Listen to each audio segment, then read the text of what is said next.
Bom dia, irmãos. Graça e paz. Vamos ao texto sagrado, livro do Gênesis, capítulo 6.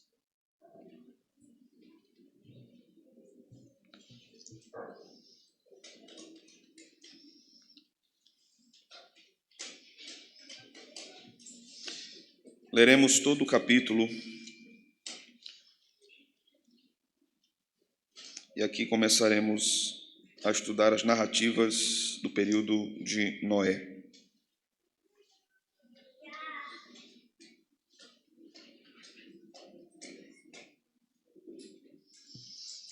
Diz a palavra do Senhor: como se foram multiplicando os homens na terra, e lhes nasceram filhas.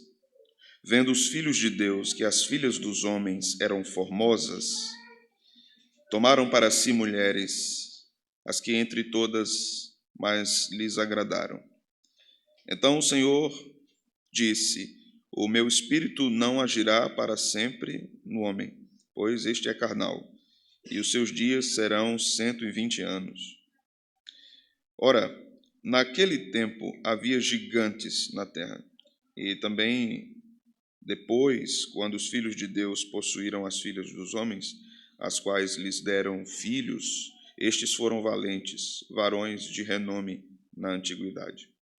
Viu o Senhor que a maldade do homem se havia multiplicado na terra e que era continuamente mau todo o desígnio do seu coração. Então se arrependeu o Senhor de ter feito o homem na terra, e isso lhe pesou no coração. Disse o Senhor: farei desaparecer da face da terra o homem que criei, o homem e o animal, os répteis e as aves dos céus, porque me arrependo de os haver feito. Porém Noé achou graça diante do Senhor. Eis a história de Noé. Noé era homem justo e íntegro entre os seus contemporâneos. Noé andava com Deus. Gerou 3 filhos, Sem, Cã e Jafé. A terra estava corrompida à vista de Deus e cheia de violência. Viu Deus a terra, e eis que estava corrompida, porque todo ser vivente havia corrompido o seu caminho na terra. Então disse Deus a Noé: resolvi dar cabo de toda a carne, porque a terra está cheia de violência dos homens, eis que os farei perecer juntamente com a terra. Faze uma arca de tábuas de cipreste. Nela farás compartimentos e a calafetarás com betume por dentro e por fora. Deste modo a farás de 300 côvados será o seu comprimento, de 50 a largura e a altura de 30. Farás ao seu redor uma abertura de 1 côvado de altura. A porta da arca colocarás lateralmente. Farás pavimentos na arca, um embaixo, um segundo e um terceiro, porque estou para derramar águas em dilúvio sobre a terra para consumir toda a carne, em que há fôlego de vida debaixo dos céus. Tudo o que há na terra perecerá. Contigo, porém, estabelecerei a minha aliança. Entrarás na arca, tu e teus filhos, e a tua mulher, e as mulheres de teus filhos. De tudo o que vive, de toda a carne, 2 de cada espécie, macho e fêmea, farás entrar na arca para os conservares vivos contigo. Das aves segundo as suas espécies, do gado segundo as suas espécies, de todo réptil da terra segundo as suas espécies, 2 de cada espécie virão a ti, para os conservares em vida. Leva contigo de tudo que se come, ajunta-o contigo, ser-te-á para alimento a ti e a eles. Assim fez Noé, consoante a tudo o que Deus lhe ordenara. Amém. Vamos orar, irmãos. Senhor, fala-nos por meio da Escritura, por meio da exposição dela, da sua aplicação às nossas vidas. Permita que os nossos olhos e a nossa mente vejam o propósito redentor divino nas narrativas aqui contidas no livro do Gênesis e agora especialmente em Noé. Que nós possamos ter os nossos olhos desvendados para as maravilhas da Tua palavra. Nosso coração seja aquecido, seja enriquecido e possamos nos alegrar em Deus, no Espírito Santo, pelas verdades das Escrituras que nos guiam que nos orientam, que nos exortam, que nos edificam, que nos aconselham. É isso que nós te pedimos nesta manhã. Obrigado por esta manhã, Senhor. Nós oramos assim, no nome de Jesus. Amém. Podem sentar, irmãos. Continuamos, então, seguindo o fluxo do texto, e precisamos compreender, a princípio, que o capítulo 6 de Gênesis não é uma parte nova. Na verdade, Moisés está continuando o que começou no capítulo 5. Moisés, estabelecendo a descendência de Adão no capítulo 5 até Noé, está preparando todo o pano de fundo do que acontecerá no dilúvio. Nós observamos no último sermão em Gênesis a importância de percebermos no capítulo 5 o poder da morte como ato julgador de Deus ao pecado dos homens, e também observamos a ação de Deus na vida de Enoque, tomando Enoque para si. Enoque andou com Deus. Vamos perceber que essa frase se repete no capítulo 6, mas agora em relação a Noé. E vamos perceber também que o poder julgador de Deus sobre a morte se repete a partir do capítulo 6, no capítulo 7, no capítulo 8, no capítulo 9, quando Deus julga os ímpios, o mundo, com o dilúvio. Nem todos os seres humanos são salvos. Apenas a família de Noé entra na arca junto com aqueles animais selecionados. Então, vemos um desdobramento por parte do ensino de Moisés no registro do capítulo 6. O que podemos, então, aqui vislumbrarmos ou observarmos, pontuarmos como questões importantes nesse capítulo? Primeiro, o pecado degenera a natureza humana. Vemos isso no versículo 5, que o pensamento do homem é mau continuamente. O pecado degenera. Isso vai sendo acentuado no texto de Gênesis desde o capítulo 3. Então, do capítulo 3 em diante, nós vamos ver o homem só de ladeira abaixo. Né? A coisa vai piorando, piorando e piorando. E o pecado vai tomando dimensões ainda maiores. E agora nós vamos ver que Deus também julga o homem, ou emite um juízo sobre o homem, no sentido da sua longevidade. Nós vamos ver no capítulo 5 que haviam pessoas que viveram 900 anos. Mas que isso vai diminuindo. Né? Para alguns é difícil imaginar como uma pessoa vive 900 anos. Mas eles duvidam porque não conhecem a história da Rainha Elizabeth II da Inglaterra. Né? Se eles soubessem, eles não duvidavam disso.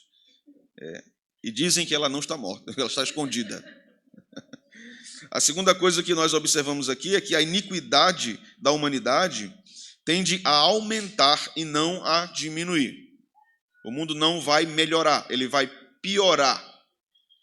Então, quando nós observamos a dinâmica de Gênesis, Gênesis vai ensinando profundamente sobre o pecado, vamos vendo que isso vai crescendo, crescendo, crescendo, para todas as áreas.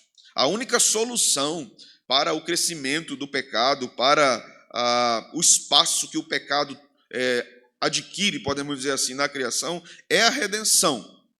E vamos ter sempre essa contraparte. Vamos ter o poder do pecado agindo na humanidade, mas vamos ter Deus agindo redentoramente para uns escolhidos, nunca para toda a humanidade.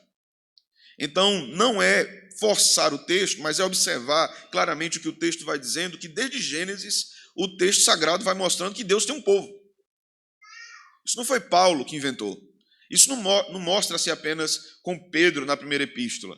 O texto, desde Gênesis, vai mostrando que Deus tem um povo. Quando Deus chama Noé, o escolhe e com a sua família o salva do dilúvio, é óbvio, Deus escolheu a família de Noé e isso é inegável. Ninguém pode alterar isso na Escritura. A terceira coisa que nós observamos é que essa multiplicação da maldade no mundo atrai o juízo de Deus. Quanto mais o homem afunda-se no pecado, mais ele atrai sobre si o juízo de Deus. E não apenas sobre ele, sobre a criação. A criação também será alvo, ou será alvejada por Deus por causa do crescimento do pecado no mundo. Em quarto lugar, Deus sempre tem um remanescente salvo. Sua graça preserva um povo. E isso acontece porque Deus relaciona-se por meio de pacto. Deus tem um pacto. Deus tem uma aliança. A relação de Deus com o seu povo é sempre por meio de pacto. E Deus institui os princípios do pacto em que os homens devem viver em obediência a isso. Depois, nós observamos aqui que o povo de Deus é escolhido por meio de um escolhido. Sempre foi assim. Jesus é o eleito. E por causa dele, como eleito, nós somos escolhidos. Noé foi o eleito. E por causa de Noé como escolhido, a sua família foi salva. Foi preservada. Noé aponta para Cristo. E por fim, o texto nos mostra que Deus tem um povo que é guardado por ele. Pedro vai falar isso na primeira epístola, capítulo 1, versículo 5. Que nós somos guardados pelo poder de Deus. Esse povo guardado pelo poder de Deus também recebe de Deus sua palavra. E guarda a sua palavra. Observe o último versículo do capítulo 6. O texto diz: assim fez Noé. O que é que diz agora? Consoante a tudo que Deus lhe ordenara. Neste capítulo, nós vamos observar a lei e a graça. Embora aqui Deus não tenha dado ainda a lei como código ético para o seu povo, nós já temos orientações divinas, temos lei. E isso vai convivendo harmonicamente com a graça. Obviamente, a mensagem da graça aqui não está no seu topo, não está no seu clímax, como vai acontecer no Novo Testamento. Mas nós observamos sempre na Escritura, desde o Antigo Testamento, a lei e a graça caminhando juntos. Então, aquela fala que talvez você tenha ouvido, principalmente os mais novos que estão chegando na nossa igreja, que o Antigo Testamento é a época da lei e o Novo Testamento é a época da graça, essa fala não é bíblica. Ela não é bíblica. A graça sempre esteve presente, desde a queda de Adão e Eva. Sempre esteve presente. Nós vamos observar isso no texto. Veja do versículo 1 ao versículo 4, talvez essa seja a parte mais complicada, mais complexa do texto, porque nós não temos muitas explicações a respeito do que é dito aqui. Mas vamos tentar observar e aprender com esta porção. Como se foram multiplicados os homens na terra, verso 1, eles nasceram filhas, ou seja, a humanidade ia crescendo e se multiplicando, e meninas iam nascendo, mulheres iam nascendo. Verso 2. Vendo os filhos de Deus que as filhas dos homens eram formosas, tomaram para si mulheres, as que entre todas mais lhes agradaram. Então disse o Senhor: o meu espírito não agirá para sempre no homem, pois este é carnal, e os seus dias são 120 anos. Ora, naquele tempo havia gigantes na terra, e também depois, quando os filhos de Deus possuíram as filhas dos homens, os quais lhes deram filhos, estes foram valentes, varões de renome na antiguidade. Existem várias posições aqui a respeito desta porção e nós vamos observar algumas coisas aqui. Peço que você esteja bem atento. Esse trecho é bem debatido pelos teólogos e tem opiniões distintas. Nós vamos observar aqui algumas posições, algumas correntes de pensamento. A primeira corrente é chamada de genética, corrente genética. A primeira corrente de interpretação afirma que os filhos de Deus aqui são os anjos. E esses anjos se relacionaram com as mulheres humanas, terráqueas. Por isso nasceram gigantes. Então, anjos caídos se relacionaram com mulheres e desta fusão de seres espirituais, ao mesmo tempo que possuíam fisicalidade, dessa relação nasceram gigantes. Essa corrente é muito forte. Na interpretação contemporânea, principalmente dessa passagem, e em textos que se lê, por exemplo, em Judas. Segunda corrente, chamada de corrente política. Ela afirma que os filhos de Deus eram nobres, homens de família honrada, ou de famílias honradas, abastadas, e se casaram com mulheres plebeias. Essa segunda corrente não tem nenhuma evidência. Não tem nada que fortaleça isso. Que alguém não tinha o que fazer e inventou uma corrente nova. Né? Eu vou dar minha opinião aqui também, nada a ver com o texto. A terceira corrente é chamada de espiritual. Essa corrente afirma que o contexto ajudará a entender os termos. Os filhos de Deus não são anjos. Mas por que a primeira corrente afirma que os filhos de Deus são anjos? Porque em alguns lugares da Bíblia, os anjos são chamados filhos de Deus. Essa é a lógica da primeira corrente. Mas a terceira, a corrente espiritual, vai dizer que os filhos de Deus não são anjos, são os descendentes de Sete. Estão na linhagem de Sete. E as filhas dos homens são as descendentes de Caim. Esta é a terceira corrente. Mas vamos aqui a algumas pontuações, algumas argumentações sobre cada ponto. A primeira corrente é baseada em passagens como Judas 6 e 7, 1 Pedro 3, 19 e 20, que é usado para fortalecer esse pensamento em Gênesis, né? Os textos, tanto de Judas como de Pedro, não tratam de relacionamentos entre anjos e mulheres. Isso precisa ser respeitado no texto. Nem Pedro, nem Judas está falando da relação amorosa, íntima entre homens e mulheres, mas do estado angelical caído, daqueles anjos que caíram e agora são chamados demônios. Certo? É a primeira coisa. A segunda coisa, como eu disse, em alguns lugares da Bíblia, os anjos são chamados de filhos de Deus. Anjos. Os demônios nunca são chamados de filhos de Deus na Escritura. Embora eles sejam anjos caídos, eles não são mais anjos eleitos. Os anjos eleitos são aqueles que não caíram. Então, os demônios nunca são chamados de filhos de Deus. Então, isso invalida, a meu ver, a interpretação que afirma que os filhos de Deus aqui são anjos que se relacionaram com mulheres. Embora, observe, que é possível, de acordo com a ordem divina, os anjos se materializarem. Falei certo? Materializarem. Isso é possível. Os anjos que visitam Abraão, capítulo 18 de Gênesis, nós vamos observar, eles comem coalhado e comem carneiro, né?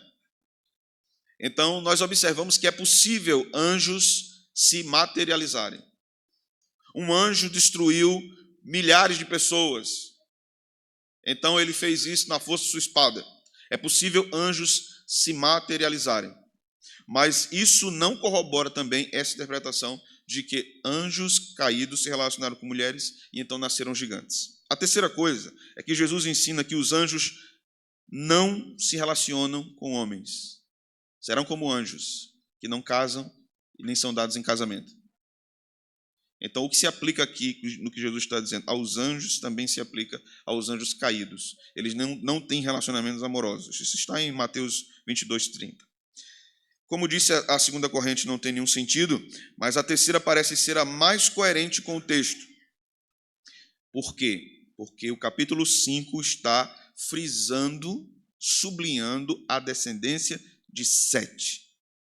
Então, o capítulo 6 está dando sequência ao raciocínio de Moisés com respeito a Sete, a semente eleita, simbolizando aqui a semente eleita, e os descendentes de Caim, os réprobos.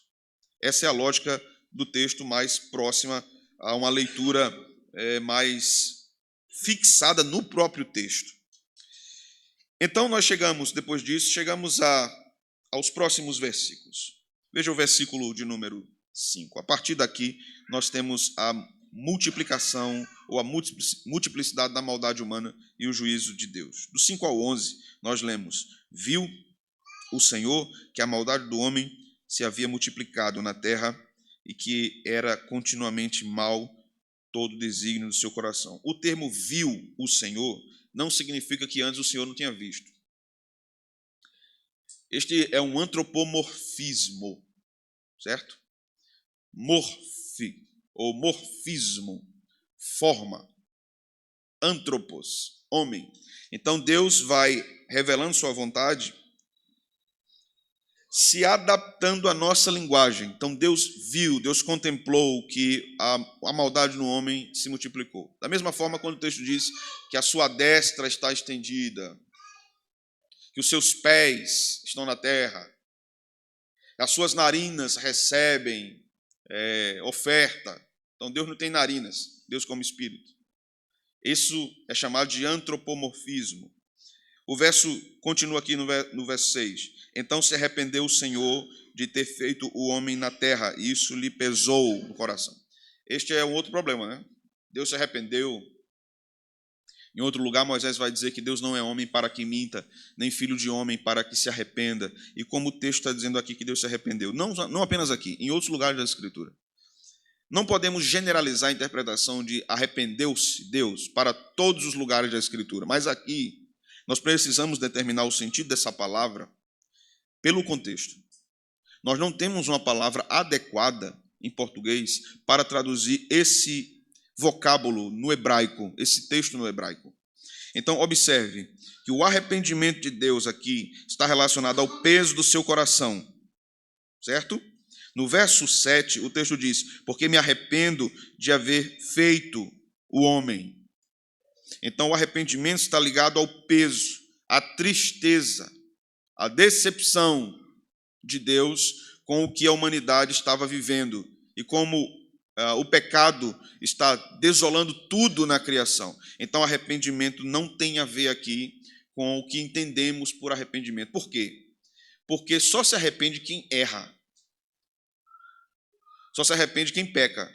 Deus não pecou em criar o homem. Então, o termo arrepender aqui não pode ser no mesmo sentido que arrependimento se aplica a nós. Não pode ser. Porque Deus não é pecador. Porque Deus sabe de todas as coisas. Mais uma vez, o termo arrepender aqui tem a ver com a linguagem de acomodação, que nós chamamos agora de antropopatia. Certo? Patos está falando de emoções, de sentimentos, de afeições. Então, a Bíblia está acomodando a linguagem do que a revelação está dizendo para os homens, para que nós tenhamos condição de entender um pouco mais o que o texto está dizendo. Percebamos que Deus é um ser infinito, imenso, que não pode ser medido de nenhuma forma, e a linguagem bíblica está tentando mostrar o que acontece na divindade quando a divindade contempla isso. Então, é uma linguagem de acomodação. É preciso que nós entendamos isso. O segundo fator aqui nisso é que nós não podemos entender a Bíblia, principalmente textos antigos, mais antigos como o Antigo Testamento, a partir da nossa cultura. O hebreu pensa diferente. O antigo povo aqui, no Antigo Oriente Próximo, pensa diferente do que brasileiros no século XXI, no ano 2024. Então, precisamos entender o contexto, entender a linguagem bíblica, entender todas essas nuances teológicas. No versículo de número 7 e 8, veja só. Disse o Senhor: farei desaparecer a terra. Farei desaparecer da face da terra o homem que criei, o homem e o animal, os répteis, as aves dos céus, porque me arrependo de os haver feito. Porém, esse porém é muito importante. Porém, veja, eu tenho juízo, eu tenho Deus afirmando o juízo, eu vou enviar um dilúvio e vou acabar com tudo. Com seres humanos, com animais, eu vou acabar com tudo. Porém, Noé achou graça diante de Deus. Noé achou graça diante de Deus. A ideia de Noé achar graça não é que Noé atraiu Deus, viu? Não é que Deus olhou para Noé e fez, pelo menos tem um.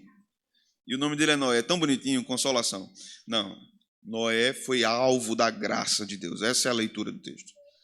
Achar graça aqui é que Noé teve a mercê de Deus estendida para ele. Graça, eleição. Noé, então, é chamado por Deus. Noé achou graça diante de Deus. Eis a história de Noé. Aí aqui Moisés faz um pequeno resumo biográfico. Noé era homem justo e íntegro entre os seus contemporâneos. Noé andava com Deus. Gerou 3 filhos, Sem, Cã e Jafé. Observe que aqui temos algo importante.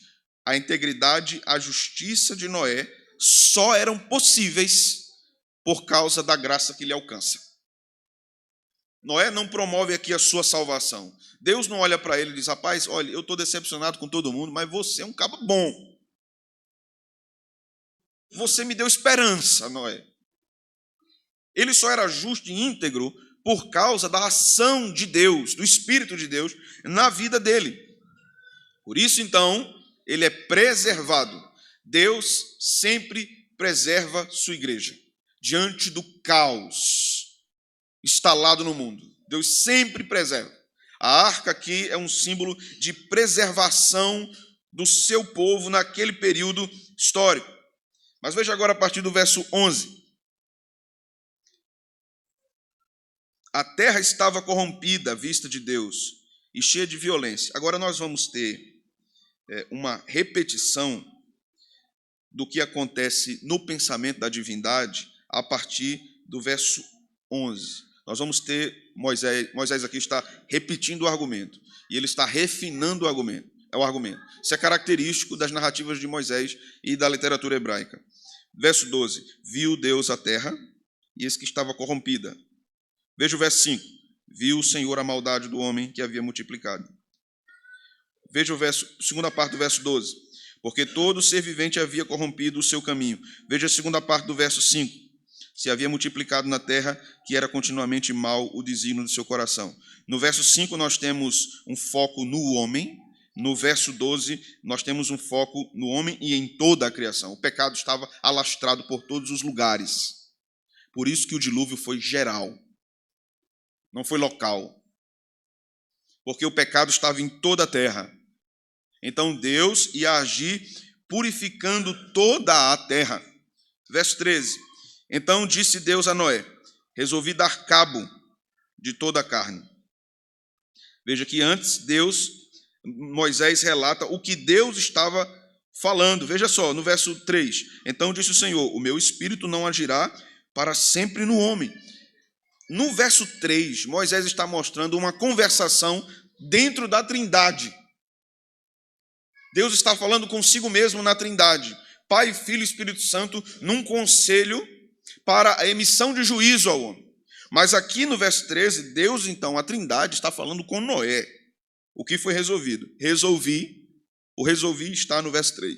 Resolvi dar cabo de toda a carne, porque a terra está cheia de violência dos homens, eis que os farei perecer juntamente com a terra. Faze uma arca de tábuas de cipreste. Veja que coisa interessante aqui. Deus dá uma orientação a Noé que construa uma arca e através deste barco o povo seria preservado.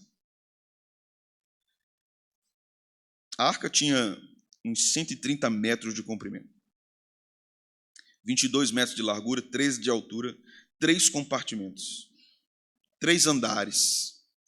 Era um barco imenso. E Deus ordena que Noé trabalhe naquilo. Veja as especificações de Deus no verso de número 14. Faz uma arca de tábuas de cipreste. Tinha que ser daquele jeito, como Deus estava dizendo. Não podia ser outra madeira. Ele tinha que seguir à risca o que Deus estava dizendo. Noé não podia ir no armazém e dizer: me dê uma mais barata. Tem uma mais em conta não. Essa é parecida. Tem compensado aí não.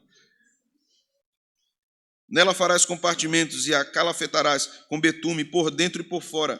Deste modo a farás. De 300 côvados será o seu comprimento, de 50 a largura e a altura de 30.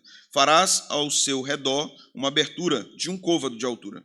A porta da arca colocarás lateralmente. Farás pavimentos na arca, um embaixo, um segundo e um terceiro. Veja que Deus dá todas as especificações, assim como ele vai fazer com o tabernáculo. Todas as especificações. Moisés tinha que obedecer tudo o que Deus estava dizendo. Isso aqui é mandamento de Deus para Noé. Observe que Deus dá mandamentos ao seu povo. E é por esses mandamentos que o seu povo vive. E devemos observar os mandamentos e fazer como Deus ordena nos seus mandamentos. Eu não posso melhorar os mandamentos de Deus. Se Deus me diz que eu devo seguir fielmente a sua palavra, que eu devo ter uma vida espiritual disciplinada, que eu devo ter uma vida de oração, uma vida de comunhão com a igreja, uma vida de leitura da palavra, e assim eu devo, a partir disso, cuidar da minha família, cuidar dos meus, não adianta eu inventar outra fórmula, não adianta eu procurar outra madeira, não adianta eu mudar as medidas, não adianta eu tentar baratear. Não, Deus mandou 3 pavimentos aqui, mas eu vou fazer 2, porque fica melhor. Com o tempo eu faço outro. Ou eu vou fazer 1, porque a coisa está difícil. Madeira está cara no mercado.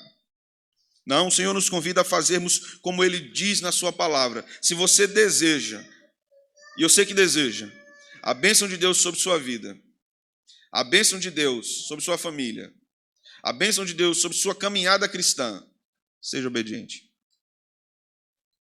Seja obediente à palavra. Pastor, então quer dizer que se eu for obediente, Deus vai me abençoar? Observe isso. Não há barganha aqui, certo? Não há barganha aqui.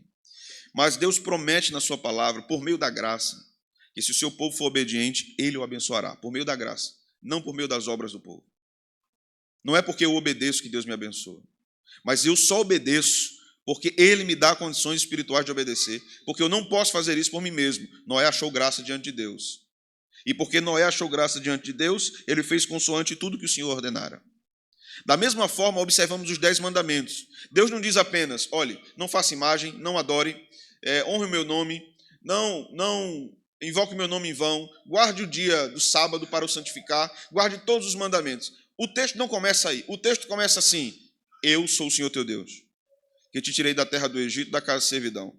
O texto não começa com a lei, o texto começa com a graça. Eu sou o Senhor teu Deus, que te tirei da terra do Egito, da casa da servidão. As ordens de Deus a Noé não começam assim, faça a arca e você vai se salvar. O texto começa assim, Noé achou graça diante de Deus. E Noé obedeceu. Graça e obediência. Eu só obedeço por causa da graça. Quem me fortalece é a graça. Se eu continuar lutando na força do meu braço, achando que eu vou agradar a Deus por causa dos meus esforços e não por causa da graça, eu não entendi ainda o poder e a força da graça na minha vida. O texto continua aqui, veja. Verso 18. Contigo, porém, estabelecerei a minha aliança. Entrarás na arca, tu e teus filhos, e tua mulher, e as mulheres de teus filhos. Observe que a aliança de Deus com Noé inclui sua família. Inclui sua família. A família está no pacto. Deus preserva a família por causa da aliança com Noé. Noé, aqui, é uma figura de um mediador da aliança.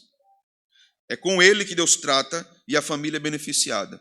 Foi com Adão que Deus tratou e a família seria beneficiada ou penalizada. Perceba que Noé vai ser mostrado aqui, ou está sendo mostrado aqui, como um novo Adão.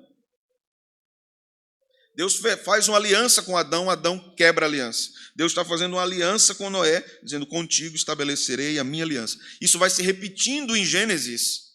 Veja, vá comigo para o capítulo 12 de Gênesis.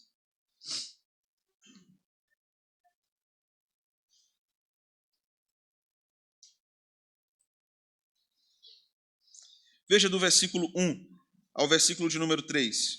Ora, disse o Senhor Deus a Abrão, sai da tua terra, da tua parentela, da casa de teu pai, e vai para a terra que eu te mostrarei. Você percebe que aqui é como se fosse uma nova arca. Abraão tinha que sair daquela terra ímpia e ir para uma terra que Deus estava prometendo para ele, que o guardaria naquela terra. É como se Deus estivesse recontando a história com outros detalhes, com outro contexto geográfico, mas isso está sendo de novo apresentado. Vá para a terra prometida. Você percebe que é ali que Deus vai preservar Abraão e que Deus vai abençoar sua semente. Verso 2: de ti farei uma grande nação, e te abençoarei, te engrandecerei o nome, se tu uma bênção. Abençoarei os que te abençoarem, amaldiçoarei os que te amaldiçoarem, em ti serão benditas todas as famílias da terra. Essa é uma promessa a Abraão. Isso não é para mim nem é para você, certo? Isso não se aplica a você. Não, quem me abençoar vai ser abençoado por Deus, e quem me amaldiçoar vai ser amaldiçoado por Deus. Não, isso aqui não é para você. Isso aqui é para Abraão. Mas porque é para Abraão, nós somos beneficiados. Porque nós somos servos de Deus, né? Quando nós avançamos e chegamos no capítulo 17 de Gênesis, vá comigo para lá. Veja o verso 6, 7, 8 e 9.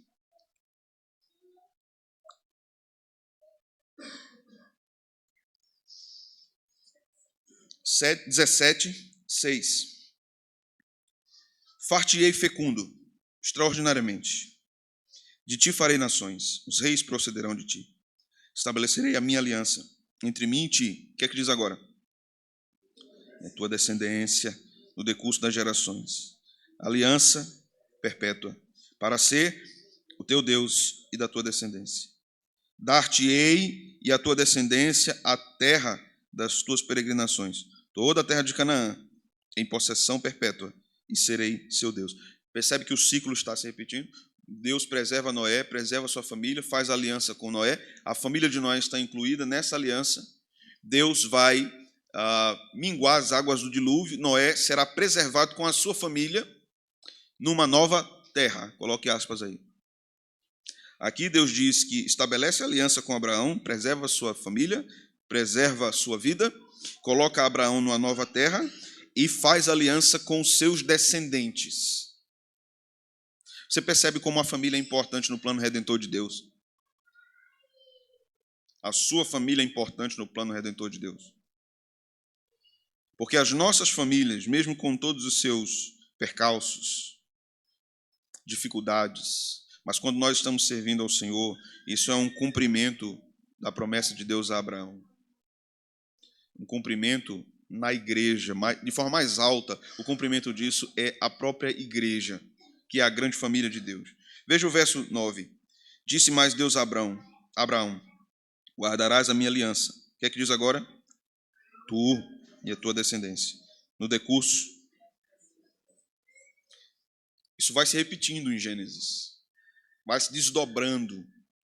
Isso vai acontecer com Adão, com Noé, com Abraão, com Jacó, com Isaac, antes de Jacó. Vai acontecer com José, até chegarmos no Êxodo. A ideia do Gênesis é para mostrar a redenção de Deus de modo mais alto ainda no Êxodo. Então, a revelação é progressiva. Veja que ela vai subindo até chegarmos em Cristo no Monte Caveira, na sua morte e na sua ressurreição. Mas voltando para o capítulo 6, para finalizarmos, Deus faz uma aliança com Noé e a partir do verso 19, Deus afirma a preservação e a condenação. Veja, de tudo que vive, de toda a carne, 2 de cada espécie, macho e fêmea, farás entrar na arca, para os conservares vivos contigo. Das aves segundo as suas espécies, do gado segundo as suas espécies, de todo o réptil da terra segundo as suas espécies, 2 de cada espécie virão a ti, para conservares em vida. Percebe que a linguagem é semelhante ao que Deus está falando com Adão no começo, sobre as espécies, sobre a criação das espécies. Então Noé está levando animais com ele para preservar essas espécies. A ideia aqui é claramente um novo Gênesis. É um novo começo. E Deus preserva os animais e a família de Noé para um novo começo. Deus preservará a igreja do caos, do pecado, da destruição total, para um novo começo, na Nova Jerusalém. Isso vai culminar em Gênesis 22. Toda essa história está encadeada. Se você perceber, tudo isso está entrelaçado, como dizia Gerhard van Groningen. Há um fio de ouro que percorre Gênesis a Apocalipse. É uma grande história, uma grande narrativa. E Deus vai repetindo os ensinos com episódios diferentes, até ensinar a igreja finalmente que o plano dele será cumprido e que ele estabelecerá para sempre o seu reino eterno e perfeito, que parece que não deu certo no Éden, mas só parece. Está dando muito certo. Deus está conduzindo toda a história e a igreja. Curioso no verso 21 é que Deus diz a Noé: leve comida, varão. Leve comida. Leve tudo que se come. Agora, irmãos, veja que coisa interessante. Deus dá todas as orientações a Noé, a quantidade de animais que vão, a quantidade de seres humanos que estarão, a sua família, as esposas dos filhos estarão também.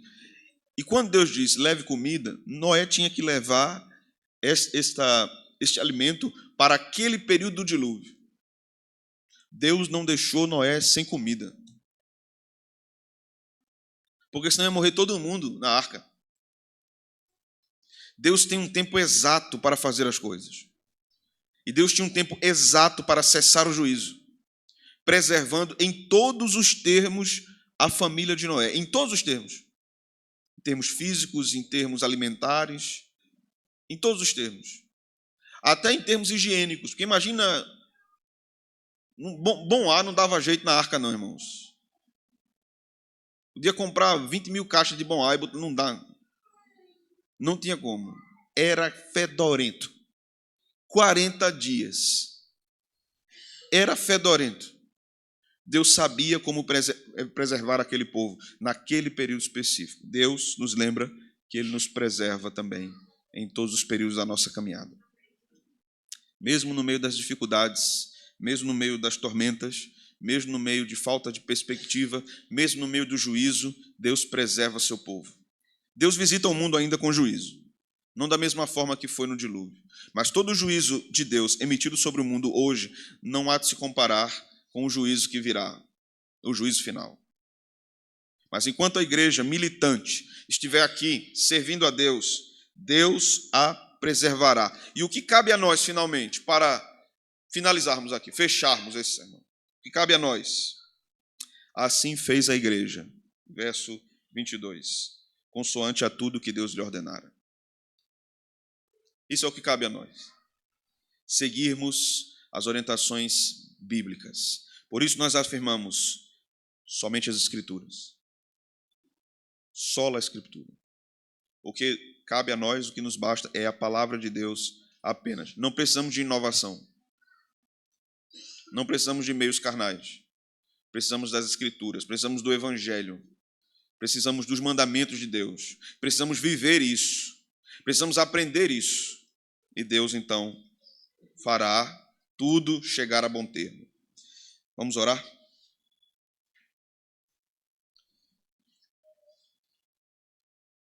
Senhor, aplica a Tua palavra no nosso coração. Que ela permaneça e gere fruto. Que a história da redenção vá ficando clara na nossa mente e o nosso coração se alegre com isso, nossa alma vibre com o poder do Altíssimo que cumpre o seu plano sábio de salvação. Sabemos que isso é muito maior, Senhor, do que as nossas histórias particulares, mas sabemos que as nossas histórias particulares estão dentro dessa grande narrativa da redenção. Conduz-nos, Senhor, então. Conduz-nos ao final deste dilúvio de pecado do mundo. Conduz-nos, Senhor, a entendermos que o Senhor nos guarda. Em nome de Jesus. Amém.